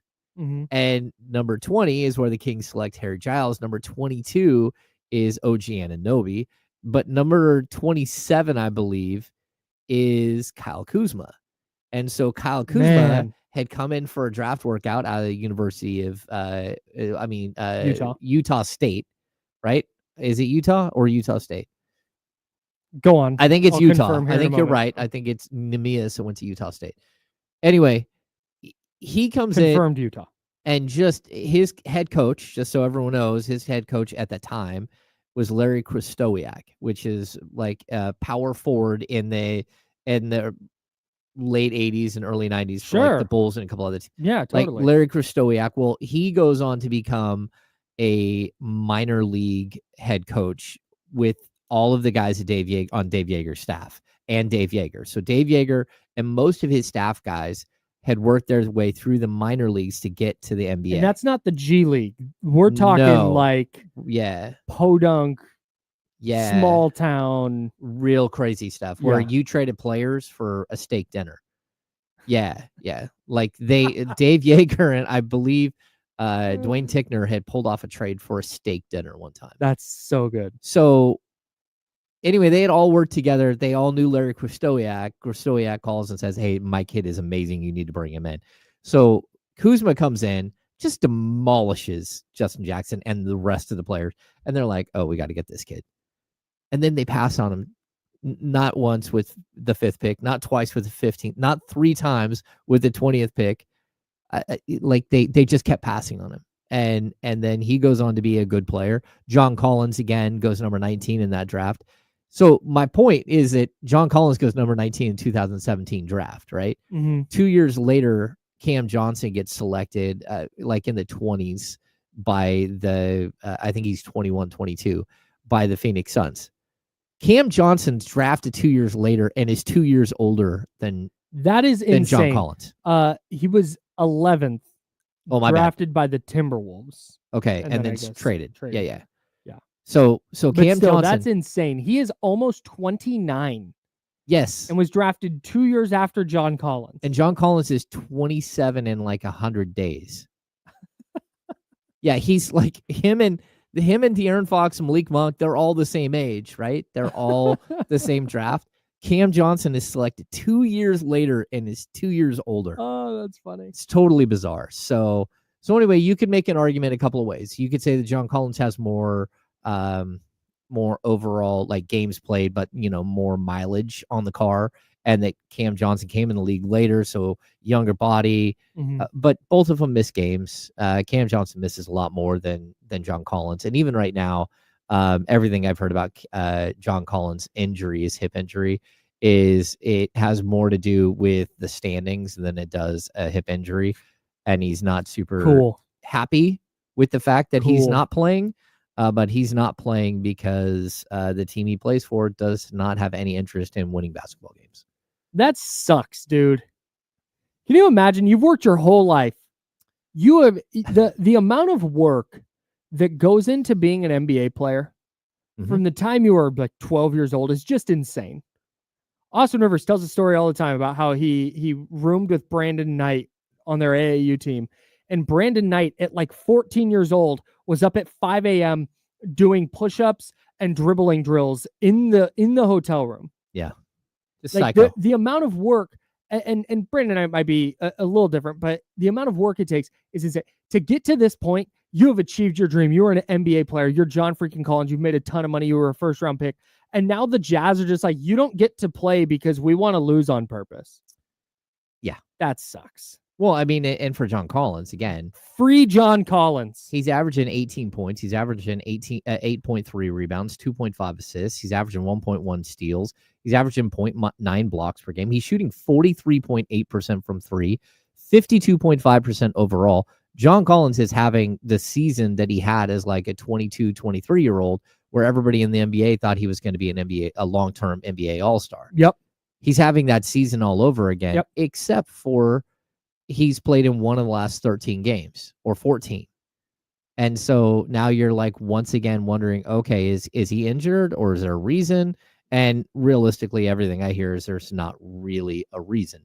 Now, I don't know if John Collins is going to work in Sacramento.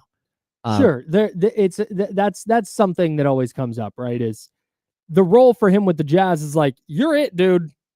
You got to go be that guy. How would that fit here in Sacramento? Yeah, but I think would he maintain a proportional level of production in a smaller role? Yeah, a smaller role, exactly, right? But I still think that role is really close to there in Sacramento. Like he can play the 4 and the 5. He can come off the bench, which is where I would have him come off the bench. He can play alongside Domantas Sabonis because he can shoot the 3. Yep. You know, again, he's shooting 43.8% from 3. He also can swap out for Sabonis. He's a decent passer, not a great passer, but a decent passer, and great in the pick and roll. So if you want to run him and Monk in the pick and roll, that's fine, right? On top of that, he averages 8+ rebounds per game for his career. I'd rather have a guy who has another skill outside of scoring that if I need to go get, hey, I need you to go in there. We're getting killed on the glass. I need you to go get me 5 rebounds. John Collins is like, okay, I got you. He'd also be by far their best athlete who's taller than 6'2". Oh, yeah, yeah. Well, he's a lob threat. Yep. Because that's, him and Trae Young were incredible with the lob in Atlanta. And then they went out and got more lob threats. And so he became like less and less important. But he would still be a great lob threat. And he has a back to the basket game. As he's grown as a player, he's gotten bigger and more physical. He's a type of physical player like I would like if I'm the Kings I'm searching for. The downfall is you're on the hook next year for $26.5 million. And he has a player option as well.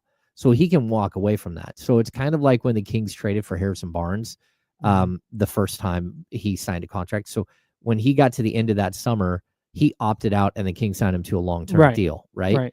The Kings could do the same thing with John Collins. If he's a good fit, you opt out and maybe you do a declining scale contract like what we saw from Harrison Barnes. I don't think John Collins is of the illusion that he's going to get another $100 million deal. But there's a possibility for him to get another $80 million deal, another 4-year, $80 million, and it starts at 23, but it goes down to like 18 in the final year. I think that's where if you're the Kings, that's a way to improve your roster greatly. You just can't get into a situation where you're paying a guy that isn't going to live up to that expectation. But no doubt. At 27, and the kicker is we know the Brooklyn is asking for the moon. That's not what's happening with John Collins and the Jazz. The Jazz are okay not paying him next year. The talk is 1 or 2 second-round picks. It would really help if the Kings had more second-round picks, but matching salary at least for 1 year, and then the potential to lose most of that salary the next year, save money the next year. So, like, there are a lot of ways. What does the deal for John Collins look like? I mean, the easiest way to do a deal would be that's what I'm here for. Just straight up, it would be Trey Lyles and Kevin Huerter for John Collins. The salaries almost match. You can throw in a $2 million salary if you want.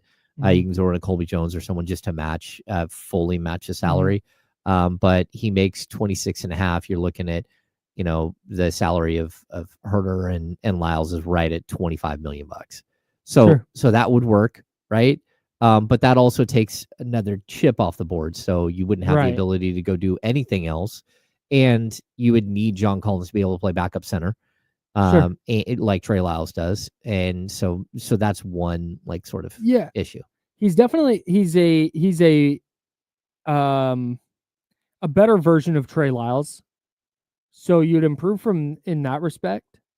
But I guess this gets to the next kind of layer here. If you're making a trade for me, you have to be acquiring better players to be sure. This is, of course, but I would rather you need more playable players. Right now, you have 6 that you feel great about. You're starting 5 in Keon, and then Trey Lyles is 7. And we're talking playoffs. So let's go 8-man rotation. Is it Huerter? Are you going Devin Carter in a playoff setting? See, that's where it starts getting murky, right? Right. And that's where if it's if you're trading Herter and Lyles to acquire a guy like John Collins, that leaves you at 7 still. Mm-hmm. And you've upgraded a little bit, but you still go into a postseason like they might be one guy short. And that's where when we talk about trades and acquisitions, to me, you got to find a way to get a couple of rotation players.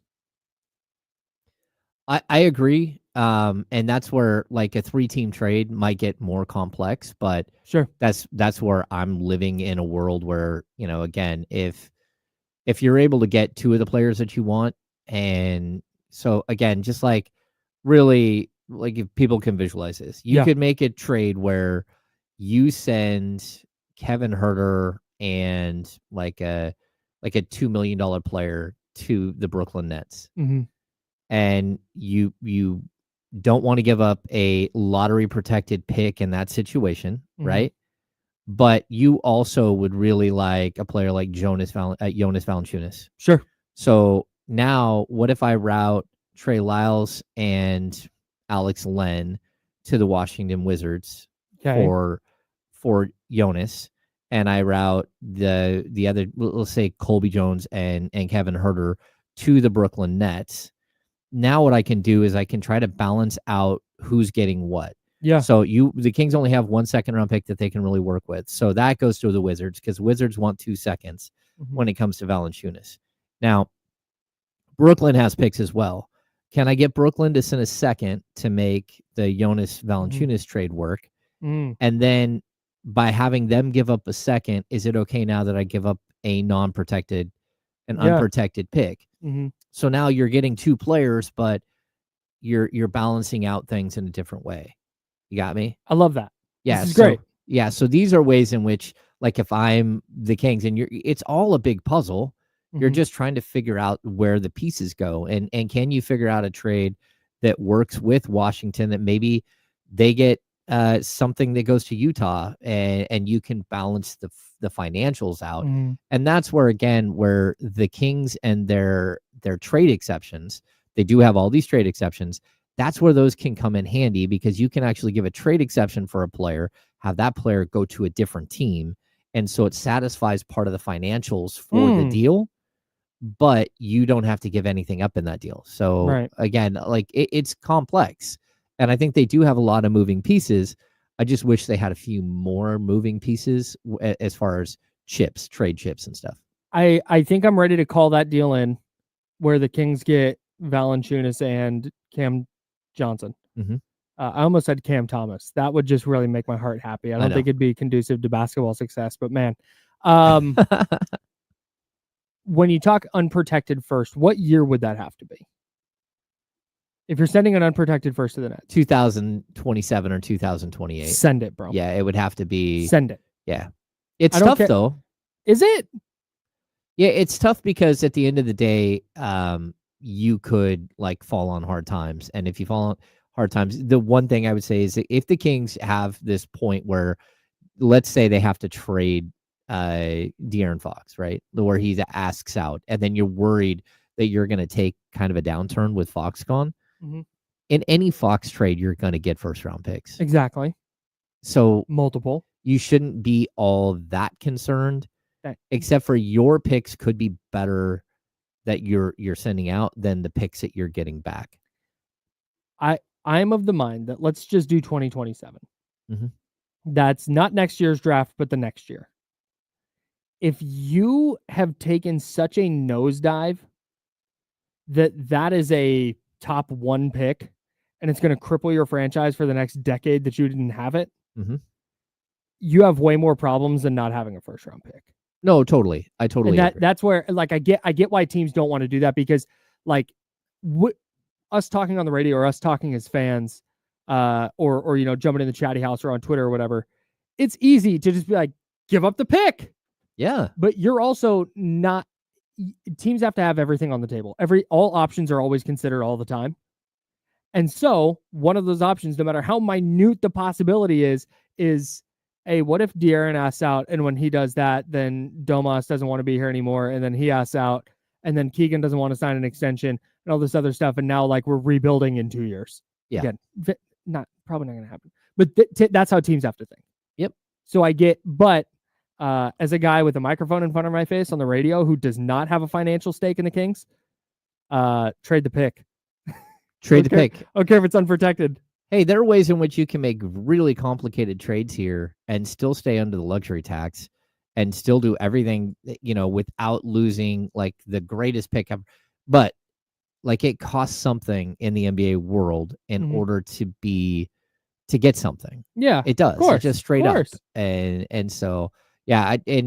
Shout out my guy, Brett Huff. Me and him were big Brett Huff like, guy. we're going through trades like this, like just spitballing. You sent me a whopper the other day. I can't even remember what I sent you, but it was an 8-player deal with the Jazz. Oh yeah.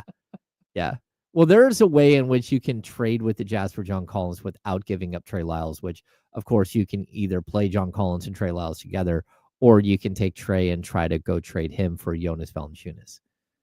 And after watching Jonas play with the Wizards the other night, I would take him. Like, he's big, he's a gangster, dude. Physical. He doesn't mess around. Him and Sabonis are super close. Sabonis described him as a big brother figure, like great even beard. Before.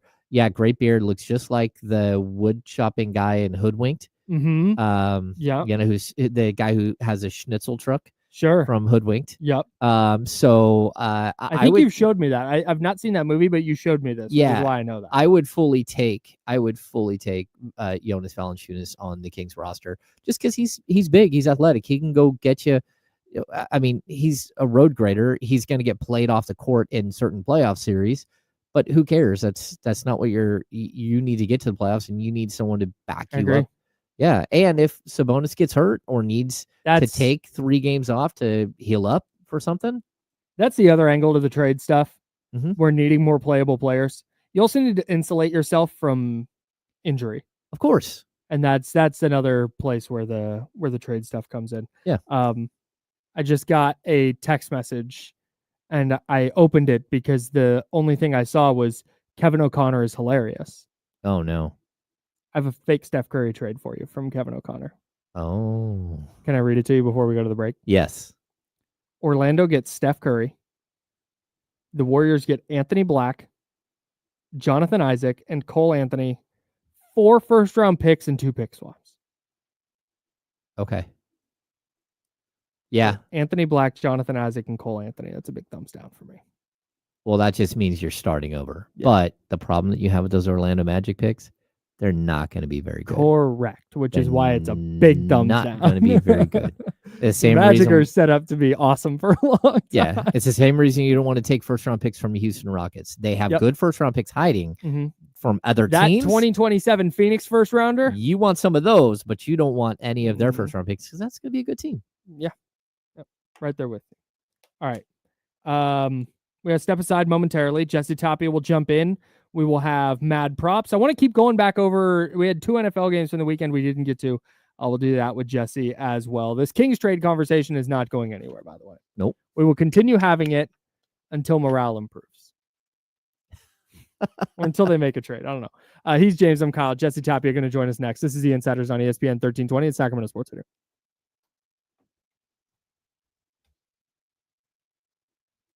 Yeah, I like, if you guys haven't read it, go to the Kings Beat. You can, it's free. You just have to be a subscriber. You just have to subscribe to get it to your inbox. But I go deep dive into everything. Yeah, I like John Collins. Like, I hear he's a good dude. And the fact that he has been excellent more than multiple times in his career is like super intriguing. I think he has, he's not an all-star, but he has, like, I even look at him in a lot of ways as like a better player than what Harrison Barnes was. And a true power forward. And he has an incredible nickname. John the Baptist. Also the Duncan Deacon. Is he religious? I don't know. Well, no, I think they're playing off John the Baptist. So. I see. That was all connected.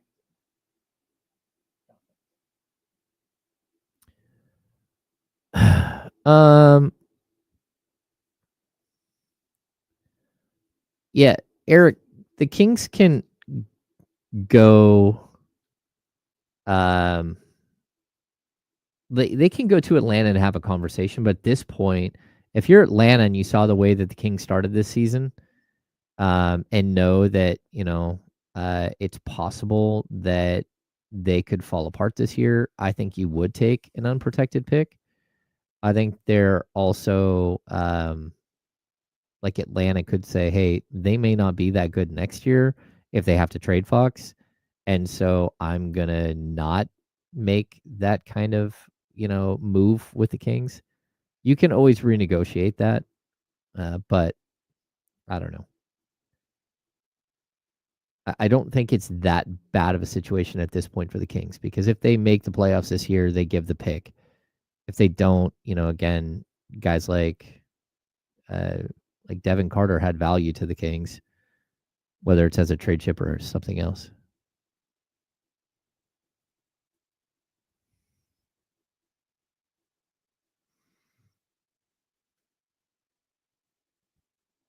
I'd also make the point that for me, John Collins is a player who knows exactly who he is and knows how to get buckets in a bunch of different ways. He can shoot the three, or he can, back you down to the post, or he can get the lob. That my fear with Cam Johnson is he shows up and he turns into what we saw from Harrison Barnes last year. That's my concern. It's that, he's never been a guy who has been able to step into a role and be highly successful and consistent for longer than, what he's doing right now in Brooklyn. And he's coming off an ankle injury. Is John Collins a winning player? 916-909-1320. Well, he did make it to the Eastern Conference Finals with true. Atlanta Hawks. That's true. And are we going to say that Kyle Kuzma is a winning player because he made it? He won a championship. He won a championship. He has championship medal. He knows what it takes to win a title. Yeah. And the Kyle Kuzma stuff, man. Wait, what happened? Somebody said something crazy? I don't know. I just looked up and saw Jill Adge say, "What in the world?" And then I saw someone, Tyler, say they aren't trading Keegan. No, you're good. What's up, Chatty House? Jesse's here. Hey, Germs. Shout out. Now I'm way too tall.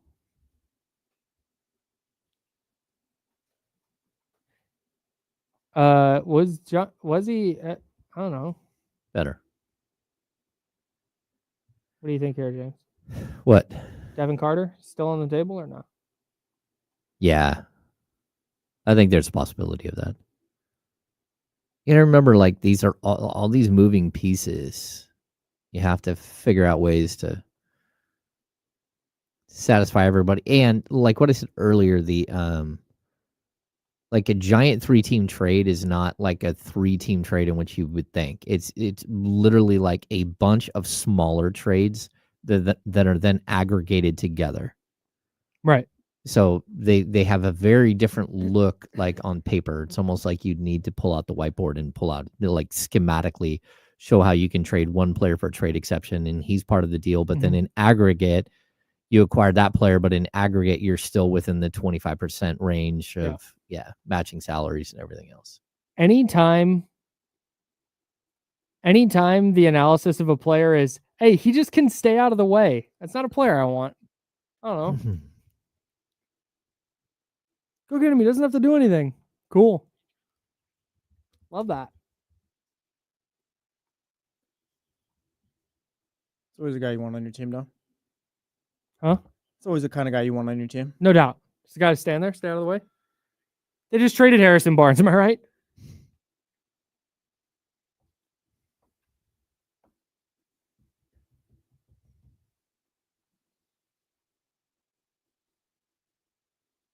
Now, back to the Insiders with James Ham and Kyle Madsen. Jesse. Brought to you by Jiffy Lube on ESPN 1320. Jesse Tapia is here along with us. What's up, guys? we got to get to mad props. Tough weekend. It's a good thing we don't bet on these games, by the way. Yeah, so I can. Also, weekend, good on me, not I guess on you guys, but good on me for getting the Chiefs at -8.5. You know what? I thought about that like after it happened. To be honest, like me and James were kind of right, if not for the blocked field goal. Like if Or the missed field goal. Missed field goal, excuse me. If everyone is a miss or whatever, like me and James are spot on. So in theory, hypothetically, if things go the way they should, if the 11 guys on special teams do their job, should have been an 8-point game. Exactly. No, but see, I knew that the Chiefs were going to dominate the special teams in that way. And then Fairbairn been was grinding choke it away. all 22 of Chiefs tape. Chiefs special teams. So I'm gonna chalk that up as like half a win. There's nothing. So like on Underdog, I got my lineup right this weekend, and Puka Nacua, it looked like the Rams were going to go 3 and out. And then Puka wound up, they challenged the third down non-catch. It turned out to be a catch, and it was like, I feel like even if they had gone 3 and out, I was spiritually right. Puka should have gotten a catch. Exactly. They went. You get exactly what I'm saying right now. They went 3 and out because they didn't try and get in the ball. Like I was right. Yeah. In theory, hypothetically, I know in theory is like your thing. Like yes, you were right. Yeah. The spirit of the selection was correct. I want to get to some of the NFL stuff, but let's recap mad props here before we do that. Take 2. It's time for Mad Props. Thank you, voice 2 guy. games, 2 props. Yeah. Which number will be higher? Actually, That's more for than Kyle 2 and games. James to decide. And Jesse. Here's Yeah, Mad Jesse's Props. here too. It was more than 2 games. Jesse's here too. What a ridiculous voice guy. Pick it up, man.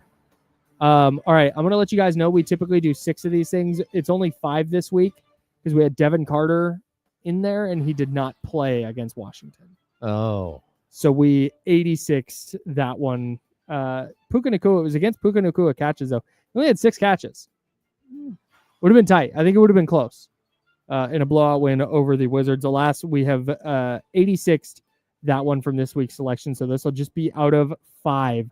Domantas Sabonis points, rebounds, and assists, or Chiefs Texans total points. Jesse, you rocked with the Chiefs and Texans total points. James and I went with Domantas Sabonis points, rebounds, and assists. 51 points, rebounds, and assists for Domantas Sabonis. 37 points. Not great. For Houston and the Chiefs. Yeah. I can't even give you a like spiritually right on that one. Domas just dominated. We just got our ass kicked there. Was it 29 and 18? So wait, who won that one? We did. Yeah, you guys. Me and you. Yeah. Jesse did not. Jesse didn't. All right, Oh James. my God. What is That that? was crazy. What is that? Usually we're teaming up against Loser. Kyle or something. Wow, Loser. okay. Me, myself, and I over here. No, because I rocked with you on this one. Malik Monk field goal attempts or Lamar Jackson completions. Jesse and I thought Malik Monk would get his shots up. James, you thought Lamar would have his completions. 15 field goal attempts for Malik. 18 completions for Lamar Jackson. James gets the W on that one. Just Whatever, man. tough. Yeah, it was a tough. Like that Ravens game. hurt. Lamar was so. That Ravens game I don't want to. We can dive into that game in a second, but not a good game. That was not a fun game to watch. I did not have that good of a time in watching that football game. Oh no. It wasn't this like battle of this clash of titans. Just like I just feel so Football, you need a little bit of ugly. I feel Yeah. really bad this like coming out for Lions fans. I Because have they were I like- have I a gotta be rant honest. on the Lions, bro. But then Okay. also Mark Andrews. Like Mark Andrews, go take a lap. I get it. Benson back, I dog. get it, but man, talk about just your career being defined by that and the legacy of your quarterback being impacted by Oh yeah. a former all pro tight end just like losing his mind and making mistakes. Pass hit him in the stomach. You just dropped it. Oh, You I ready to talk have about a the lot Lions? to say about the Lions. Okay. I hope Let's we're on the same let's page. On let's that. rip through this real quick. Yeah. Keegan Murray 3-point attempts or total touchdowns in that Commanders Lions game. Not even close. no. Yeah, no. Keegan put up 5 3-point attempts. There were 10 touchdowns scored. Pretty big day. And we all went with Commanders Lions, so good for us. De'Aaron Fox points or Derrick Henry rushing attempts. Derrick Henry only carried the ball 16 times, which should have put us in a really good spot. The 3 of us all took De'Aaron, and we all took an L. He only had 12 points. Yeah. Oh. If you had told me Derrick Henry only had 16 rushing attempts, I'd have been like, I'm taking De'Aaron and feeling phenomenal about it. Hasn't really been shooting the ball that well since he came back. Yeah, shooting it a lot. He's becoming we talked about this on D'Lo and KC the other day. He's just kind of every night him and Malik are just something a little different.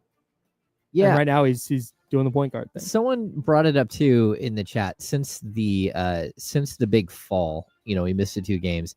He hasn't looked like the same player, and the stats like really, really show that. Like he's not playing well. He's not scoring. He's averaging 7.3 assists, but I think his points are down to like 19 point something. He just doesn't look like he's 100, and he's shooting like 41.9% from the field over the last 4 games, and it shows you that he's not attacking the rim at all. And like the 32% is kind of in line with where he's been all season, but the field goal percentage is down like 8%, 7%. Yikes. Last one. Kings total points or Eagles rushing yards.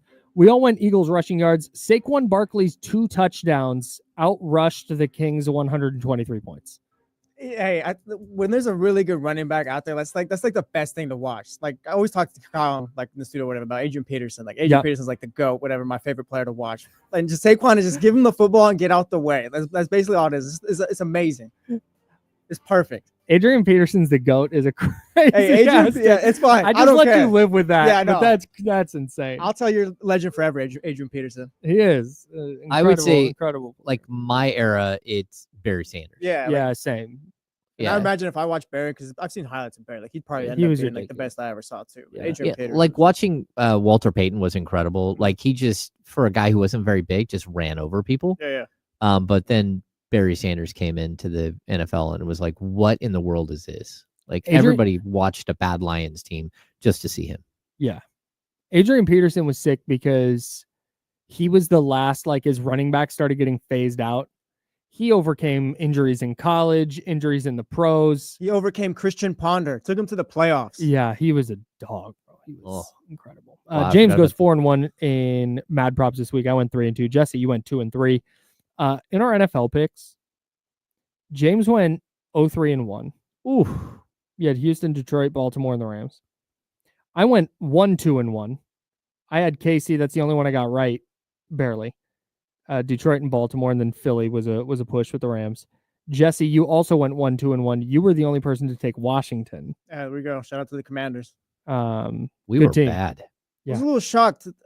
Bad week for I feel like people are underrating the Commanders a bit. Or not Jaden Daniels, but like he's like really good. He's not. Yeah. I think with the Commanders, for me, it was not Jaden Daniels. As far as that point spread too. Yeah, it wasn't. It was less about Jaden Daniels and more the Lions look like a buzzsaw.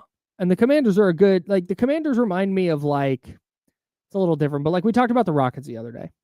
Really good team. But is anybody thinking the Rockets are going to go to the finals? Like that's the thing. I don't. No, they're a little bit early. Want no part of the Commanders in the Super Bowl. Like I'm with you. Philly takes care of them. Really? Yeah. Like I'm all in. I'm rooting so hard for the Commanders. This is a great little story and all that. Like great. I picked you guys to beat the Lions, but the Chiefs or Bills are just throwing up 30 on you. I'm ready to accept Jaden Daniels as our new NFL overlord. Next year. Hey, I personally thought we would see a Lions Ravens Super Bowl. Yeah, it's kind of where I was. And to watch both of them just get, I mean, what happened to the Lions is crazy. Like that's such an impressive win for a young quarterback to go in there and just dominate. I mean, it was bound to catch up with them, no, with all their injuries and all that on the defensive side. Well, okay, so this is I saw this discussion going on the internet, and let me get to. I'm a hater with the Lions. Okay, I do not land in the what a cool story. They've been bad my whole life. And here's why. It's very petty, but welcome to my life. So last year, like halfway through the season, so the 2023 season, halfway through the year, this guy I follow on Twitter who writes for A to Z Sports, the Lions site, he wrote this thing that was like, the Lions are better than the 49ers. And so I read it, did not necessarily agree with him. And I just quote tweeted it. And then a bunch of Niner fans, jumped into his mentions and stuff. And he sends me a DM and he's like, hey, man, you really sicked Niner Nation on me or whatever. Oh. And I was like, Well, you kind of like did it to yourself. Like Yeah. you can't write something like that, Just emphasize your expect- take, if anything. right? And expect that the opposing fans aren't going to get mad. And he's like, the thing is like, I don't even really believe the take. My editor just wanted me to write it, so I wrote it. Oh no. And so I was like, no worries, man. Like, I'm not. I thought it was wild, and apparently you do too. So okay, whatever. Halftime of the NFC title game, the Lions are destroying the 49ers to the point that I'm in the press box, and the entire conversation in the press box is like, that they're not coming back. What does this offseason look like? That was he retweets his article that he told me he didn't really even believe at halftime of the NFC title game. Oh no. And the lack of humility from Lions fans as they've gone from laughing stock to powerhouse in the NFC. Kings fans in 22-23 hadn't been to the playoffs in 16 years. And there was such a just like, hey, might not win the series. Happy to be here. Just happy this to is be here. awesome. Yes. Shout out to everybody. Like the People vibe crying. was great. Last Yes. year they lost the first game, and Kings fans are like, here we go again. Here, this is it. This is just, it's over now. And like, there's a humility there from the years of losing that I love and respect. With Lions fans, there was none of that. Yeah. They just immediately went to like, you all suck. We're awesome. When's the parade? Let's effing go. And that I don't. Yeah, I missed that, but also like, please spare me with the whole poor Lions fans. They've been through like, spare me. Like, who's felt bad for Jesse Toppy the last 25 years? No one. No, but the last 25 No years one. is not like the last 60. All right, I feel damn. bad All for right, once. Forget this 60-year-old that's never seen the Lions win either. Screw him. All right, forget everyone else. We're all in the dumps. We all get out on our own. All right, nobody should feel bad for anybody. Exactly. Yeah, sorry, poor Lions fans. Oh yeah, Oh, whatever. man. Yeah, I could care less. Do you know why it's poor Lions fans? Because they had no humility going into that game. Exactly. They went, see you in the Super Bowl. Yeah. And they got punched in the mouth repeatedly. And here's the other thing. You asked about the defense and like the injuries are bound to catch up with them. And I agree with you. They were going to catch up eventually. That was on Jared Goff. Jared Goff stunk. Yeah, he wasn't great. He was not good. That was Yeah. a bigger issue to me. Like they couldn't get stops either. Like that was also, but you had the pick six in there. You had short fields because of turnovers. You had touchdowns not converted in the red zone because of turnovers. Like the Commanders played from ahead in that game because Jared Goff stunk. That was a bigger deal to me than the injuries. Can Jared Goff ever? I'm not gonna ask that question. It's disrespectful. I was gonna say, could he ever win a Super Bowl? He's been there, so like he can do it. But Yeah, he can. You just hope you got him on the right day, I guess. I don't know. It's tough. I mean, it's why he was kind of left out, you know. It's why the Rams traded him. Yeah. Oh yeah. They wanted Yeah, to literally, upgrade. hey, we'll take this guy instead and won the Super Bowl the next year. Literally the next year. That's such a flex. The Lamar Jackson conversation has also, while we sit here and ask if Jared Goff can ever win a Super Bowl, the Lamar Jackson conversation has also gone off the rails again. Yeah. The interception he threw in the first half was bad. Mhm. Don't know if that was a mix-up with the receiver. It looked like maybe he was expecting a different route, whatever. The fumble, he just dropped the football. Can't have that. But like Mark Andrews' fumble at midfield, really bad. In such a crucial moment, too. Yeah, Oh. the huge spot. The drop on the 2-point conversion. Now, maybe Josh Allen gets the ball back with, I think there was minute 40 left, minute and a half left, whatever there was with a couple timeouts. They could have easily gone down and kicked a field goal. But my takeaway from that game was not like, wow, Lamar Jackson is just never going to win in the playoffs. He did enough. I felt like they had a chance. They could have tied it up. Mark Andrews dropped it. Like not even hating on Mark Andrews. Like he just dropped the football. It is what it is. Like they lost the football game. It wasn't the best version of Lamar Jackson we've ever seen, but I don't walk away from that going like, wow, okay, I'm never picking the Ravens to win the Super Bowl because of Lamar. I also, he took him down the field. Like that counts for something. Yeah, as and that was well. a dot for the touchdown too. I kind of feel though that they should have been better. Like they put themselves in a situation where not only did the fumble like kill them, but also the 2-point conversion. I mean, which it's just simple, right? Like you still needed a 2-point conversion just to tie it. Even if Mark Andrews catches a ball, we don't know if they win that game or not. It goes to overtime. They very possibly minimum, they very possibly lose in overtime, especially with how Justin Tucker played all season. But it's like, the Ravens did enough to be in that game, and the Bills did enough to just win it at the end or whatever. Like, it's just sometimes it's not really that big of a take to come out of the game. I do want I want to follow me here. Uh-oh. I want to compare Lamar Jackson to Domantas Sabonis for just a moment. We talked about this before, and I like where you're going. Yeah, here's because I saw what? What are you pointing at? This little message that Alfonso left right here in the chat. What's this I say? was looking at it this weekend too. Says, you guys see Lamar and Peyton Manning have the same playoff record in the first 7 years. Not necessarily that, but they're essentially the same player, like to open up their careers. I feel like it feels the conversation feels very similar. Yeah, the conversation, all that stuff, and just not being able to get over the hump. MVPs, because I think Peyton had 2 before his first Super Bowl. Yeah. The irony that Peyton Manning won a second Super Bowl with a noodle arm. That was being carried by a defense is so funny because he didn't have that defense for the first part of his career, and that's largely. I hope they tell that story about Peyton. Like, he was great, but that last Super Bowl was an abomination. Yeah, it wasn't him. Yeah, no, that was disgusting. Right. He got the help that he could never get before when he was in Indy. Exactly. It's kind of ironic. Yeah. No, but I'd like to point out that Jaden Daniels has the same amount of career playoff wins as Dak Prescott. That wasn't very nice, James, but you know what? That's a stat. So but that's okay. But Dak is another great example of I saw, and again, I know that there's a lot of people with this take. I'm going to single out Matt George because that's the homie, and I respect him a lot. So he says on the internet the other day that people are using the playoffs as an excuse to not give Domas credit. And Domas is just a great player that's being held to the same standard that every great player is being held to. Lamar Jackson has multiple MVPs. He might win a third one this year. And we turned the board on before the show, and it's ESPN radio. And the conversation is like, can Lamar Jackson get it done? Is Lamar Jackson really that guy?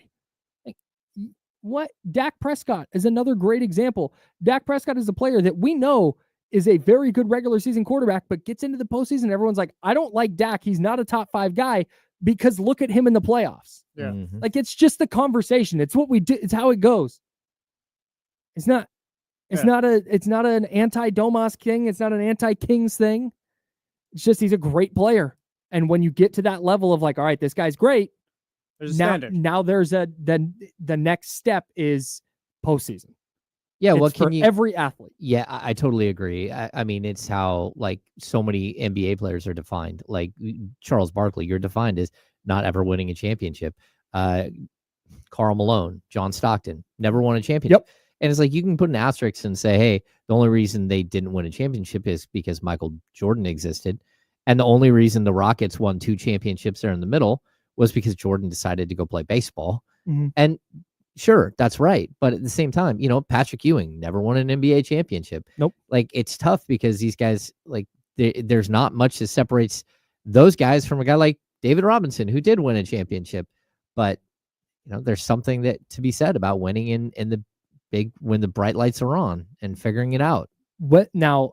A different discussion is whether that's fair, because I don't think it's fair to look at Lamar Jackson and go, well, he's obviously just never going to win a Super Bowl because he can't do it in the playoffs. I think that's silly. Just like I think it's silly to go, well, what Domas is doing this year, what's he averaging? 20 and 17 and 6 or whatever. What he's doing this year doesn't matter because, like, I got to see it in the playoffs. Yeah.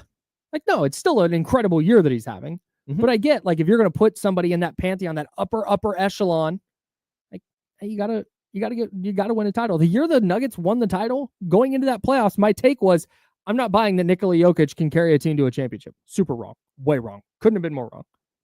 But up to that point, I was like, gotta see it. Well, and I think that's where most people are with Domas. Yep. I gotta see it. You get whatever you're doing in the regular season, it's got to translate at some point to the playoffs. And if you can't, then we're always going to have that question about you. Yep. The same thing with De'Aaron Fox, like it's this group of players, but really those two as like centerpieces. Yep. Like, can you get over the hump? Can you be the guys that lead a team, not just to the playoffs one time, but to a second round, third round appearance? And I don't know. Would love to see it this year so we can get off of this conversation. It's go time, though, if they had someone else here.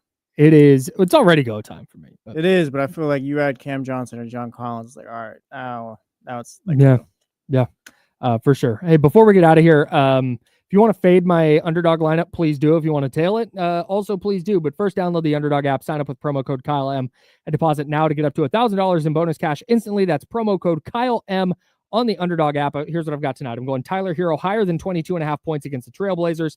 Josh Hart, I'm going back to the double-double well. I'm going higher than half a double-double against the Brooklyn Nets.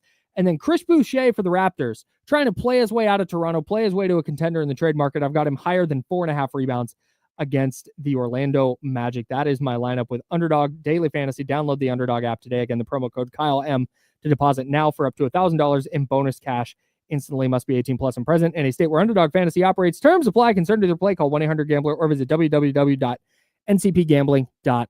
All right. That does it for us today. We'll be back tomorrow at 10 a.m. Like I said, Kings trade conversation not going away. And we'll look ahead to the Kings matchup with the Golden State Warriors before they hit the road for a long road trip. Jesse Tapia, appreciate you. D'Lo and KC coming up next. That's James Ham and Kyle Madsen. We're the Insider, sponsored by Jiffy Lube on ESPN 1320, Sacramento Sports Leader. Until tomorrow at 10 a.m. Drink water and be nice to people.